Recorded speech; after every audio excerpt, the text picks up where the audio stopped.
बिस्मिल्लाहिर्रहमानिर्रहीम। अस्सलाम वालेकुम व्यूअर्स।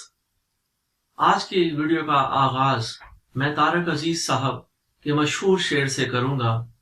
हम वो स्या नसीब हैं तारिक के शहर में खोलें दुकान कफन की तो सब मरना छोड़ दें। 1975 में तारक अजीज साहब ने कराची टेलीविजन सेंटर से नीलाम घर का आगाज किया। तारक अजीज साहब का तारुफ करवाते हुए सिर्फ इतना ही कहना काफी होगा कि वो पाकिस्तान टेलीविजन के पहले announcer, newscaster, male actor और न जाने क्या क्या थे। उन्होंने कई फिल्मों में भी काम किया। बहरहाल जिक्र मैं सिर्फ करूंगा उनके मशहूर प्रोग्राम नीलाम घर का, जो मुख्तलिफ अदवार में पाकिस्तान टेलीविजन से तारक अजीज शो और बज़्म तारक अजीज के नाम से चलता रहा। 1990 में इस शो को लाहौर सेंटर शिफ्ट किया गया। इसके अलावा इसकी रिकॉर्डिंग्स बांग्लादेश और कई यूरोपीय मुल्कों में भी और मिडल ईस्ट के भी कई ममालिक में इसकी रिकॉर्डिंग की गई। जहां तक ताल्लुक है मेरे सफर का, तो मैंने तारक अजीज शो के कई प्रोग्राम्स में हिस्सा लिया। हॉल में सीढ़ियों पर बैठकर मैंने सवालात नोट किए। ये काम मैं अपने स्कूल डेज से घर में बैठकर भी जब अपनी फैमिली के साथ ये प्रोग्राम देखता था तो करता था। बहरहाल तारक अजीज शो में मैंने कई दफा हिस्सा लिया। वो कमरा इम्तिहान तक हमें लेके जाते, जितने जो पार्टिसिपेंट्स होते थे जिन्हें वो सिलेक्ट करते थे, और उन्हें एक क्वेश्चन थमा देते, तो मैं उसे अटेम्प्ट करता और कई दफा मतलूबा नंबर स्कोर ना कर पाता और जाहिर है उस टेस्ट में आगे ना आ पाता और खामोशी से वापस आ जाता। बाद अज़ां मुझे कई दफा इब्तदाई प्रोग्राम से भी हिस्सा लेने का मौका मिला, स्टेज पर जाने का मौका मिला, लेकिन क्या होता कि मेरा मुखालिफ, मेरा हरीफ मुझे ज्यादा सवालों के जवाब देकर प्रोग्राम से बाहर कर देता और मैं कान लपेट कर घर वापस आ जाता। इससे मैंने एक सबक सीखा कि जब अल्लाह को मंजूर होता है तो आपको कामयाबी मिलती है। उसके अलावा आपका एक ही मोटो, एक ही असूल होना चाहिए, वो है लगे रहो मुन्ना भाई। आपका काम कोशिश करना है, जब अल्लाह पाक की जात को मंजूर होता है तो वो कामयाबी आपको आ मिलती है। जैसा कि मैंने बताया कि जमाना तालिब इल्मी में मैंने कई दफा इस प्रोग्राम में हिस्सा लिया। बाद जॉब के लिए मैं लाहौर से चला गया और मैं इस प्रोग्राम में मैंने हिस्सा लेना छोड़ दिया। लेकिन 2012 में दोबारा मुझे इस प्रोग्राम में हिस्सा लेने का मौका मिला, मुझे मोटिवेशन मिली। मैंने 6 महीनों में मुसलसल 6 प्रोग्राम्स में हिस्सा लिया।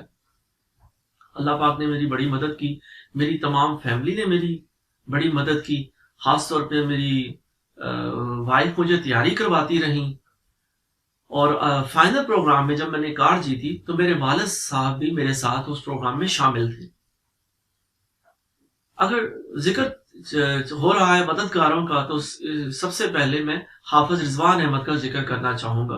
ये government sir Syed degree college Gujarat में मेरे सीनियर थे। ये भी अपने स्टूडेंट लाइफ से ही तारक अजीज शो में हिस्सा लेते रहे, कराची सेंटर भी जाते रहे। इन्होंने कई इनामात जीते, मोटरसाइकिल भी जीती। लेकिन कई साल की तगोदो के बाद ये इन्होंने कार जीती 2004 में। तो यूं मेरे उस्ताद, मेरे सीनियर को भी कार जीतने में काफी अरसा लगा।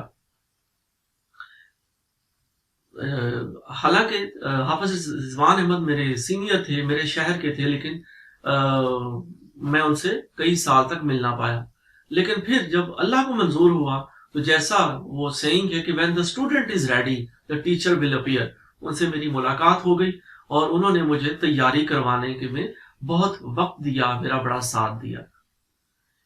हाफिज साहब के अलावा यूनिवर्सिटी ऑफ गुजरात में हयातियन क्विज सोसाइटी के उस वक्त के प्रेसिडेंट अब इंजीनियर अहमद कमाल, जो पाकिस्तान एटॉमिक एनर्जी कमीशन में खिदमत सर अंजाम दे रहे हैं, उन्होंने भी उस 6 माह के सफर में मुझे बहुत टाइम दिया और मुझे तैयारी करवाते रहे।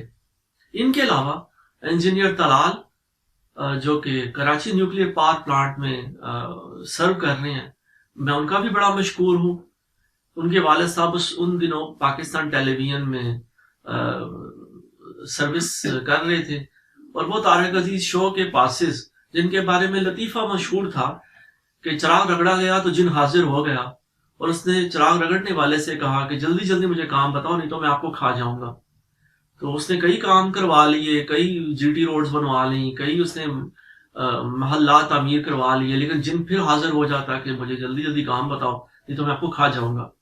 تو بہرحال وہ بندہ چراغ رگڑنے والا تنگ آ گیا. جب اسے اپنی زندگی کا خطرہ محسوس ہوا تو اس نے کسی عقل مند سے مشورہ کیا. تو انہوں نے مشورہ دیا کہ اسے کہو کہ طارق عزیز شو کے صرف 2 پاسز لا دے. تو یہ سن کر جن نے ہاتھ جوڑے معافی مانگی اور غائب ہو گیا. تو وہ پاسز جو نہایت مشکل سے ملا کرتے تھے، وہ پاسز طلال صاحب اور ان کے والد صاحب کی مہربانی سے مجھے بڑی آسانی سے مل جاتے تھے. تو بس سلسلہ اور یہی ہے کہ ان لوگوں کا میں بڑا مشکور ہوں کہ ان لوگوں کی مدد سے یہ سب کچھ ممکن ہو پایا. اور میں اس ویڈیو کا اختتام طارق عزیز صاحب کے مجموعہ کلام ہمزاد دکھ جو 1981 میں چھپا، اس کے ابتدائی شعر سے کروں گا کہ جڑی بیتی سی وہ میں لکھ دیتی، جڑی بیتی سی وہ میں لکھ دیتی، ਇਹਦੇ ਵਿੱਚ نہیں کوئی کمال میرا. بہت بہت شکریہ.